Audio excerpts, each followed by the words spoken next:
Listen closely, you gloss-eyed, dopamine-addicted, screen-scrolling, carbon-based life forms. Yeah, I'm talking to you, the one sitting there, probably hunched over like a shrimp, retina-burning your way through another meaningless day, wondering why your existence feels like a glitched simulation running on a dial-up server from 1997. You want to talk about finance? You want to talk about numbers? No, you don't.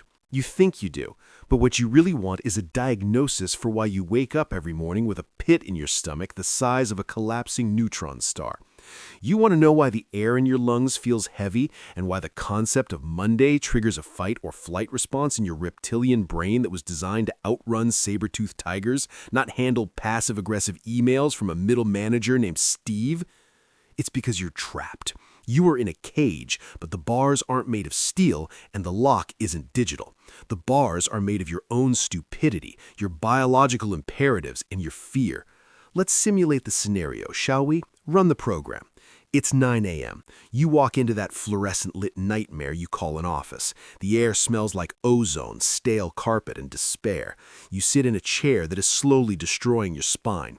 Your boss, let's just call him the incompetence machine, marches over to your desk. He's screaming. He's turning purple. He's yelling at you about a spreadsheet or a deadline or a font size that literally does not matter in the grand scheme of the thermodynamic universe.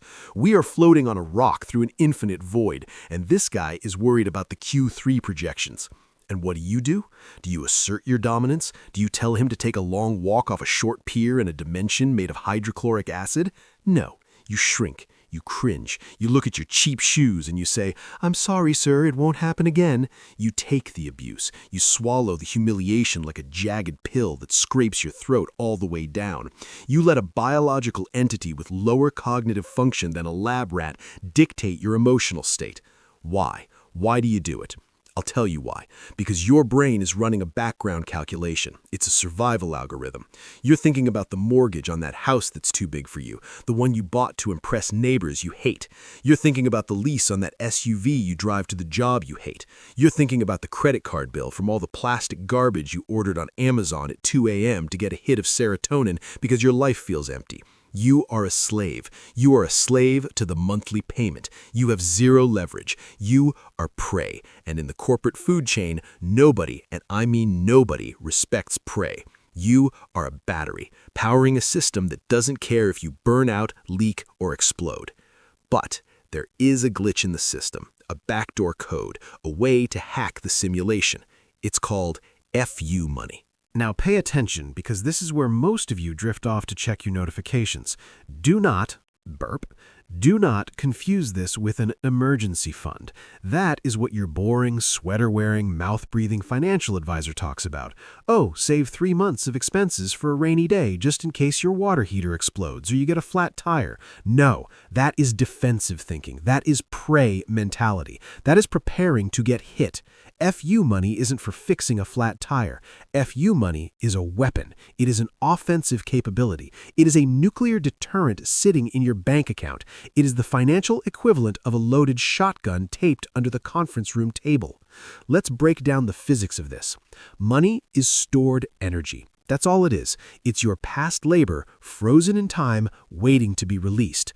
When you have no stored energy, you are running on fumes. You are desperate. And evolution has programmed human beings to smell desperation. It's a pheromone. It stinks. It smells like sweat and fear and stale coffee. When you need the job to survive, your boss knows it. The system knows it. You vibrate at the frequency of a victim.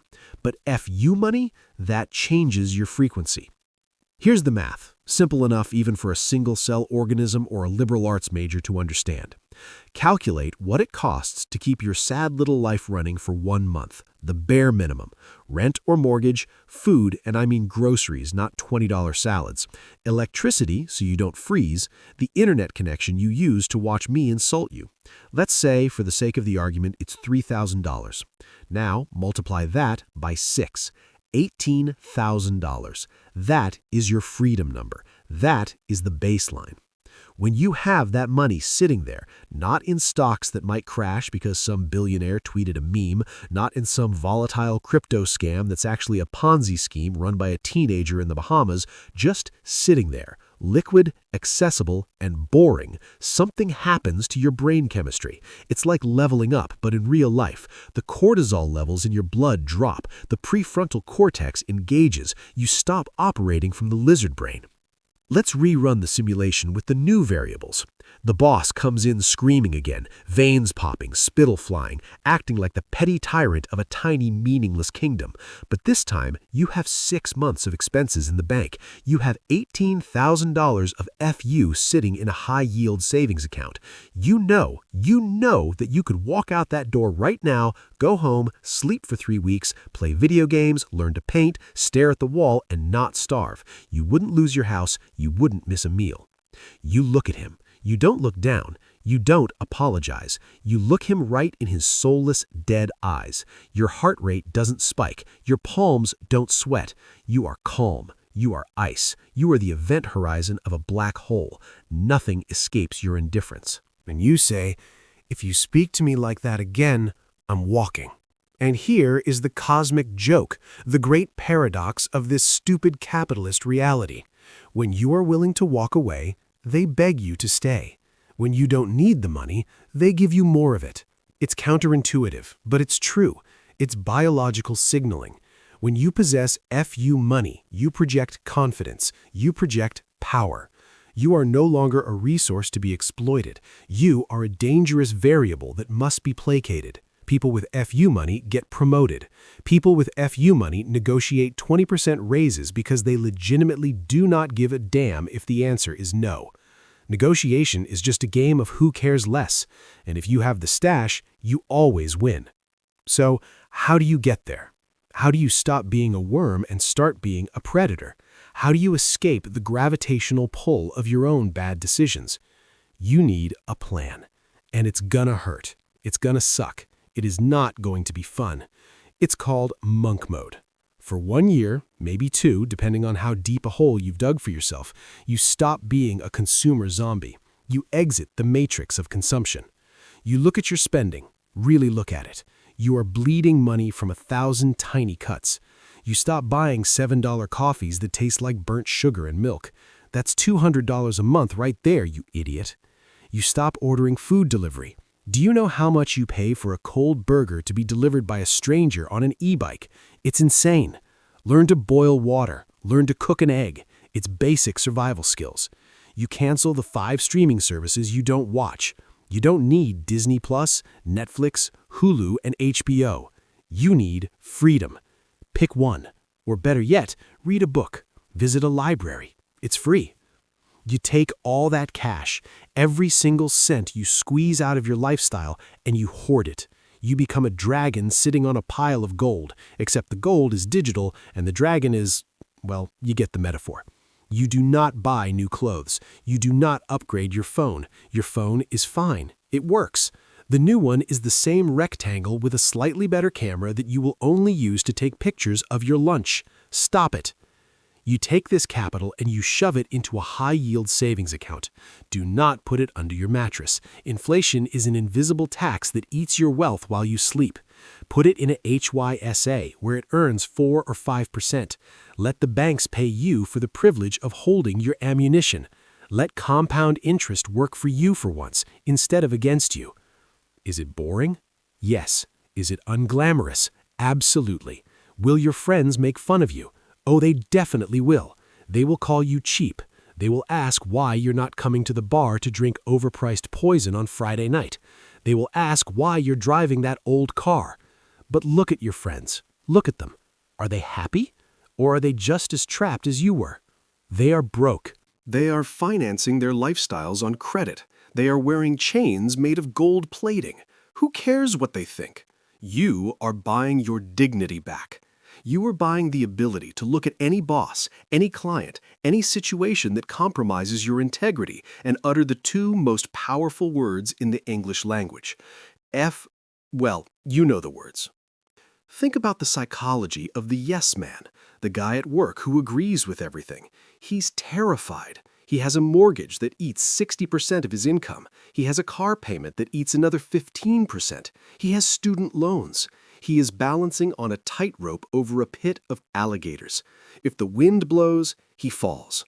So he smiles, he nods, he eats the dirt. Now think about the person with the FU money. They are the only ones capable of telling the truth. They are the only ones who can say, this idea is stupid, or this product is dangerous, or we shouldn't do this. They become the most valuable people in the room because they are not compromised by fear. They are free agents. This isn't just about money, Morty. I mean, you, nameless listener.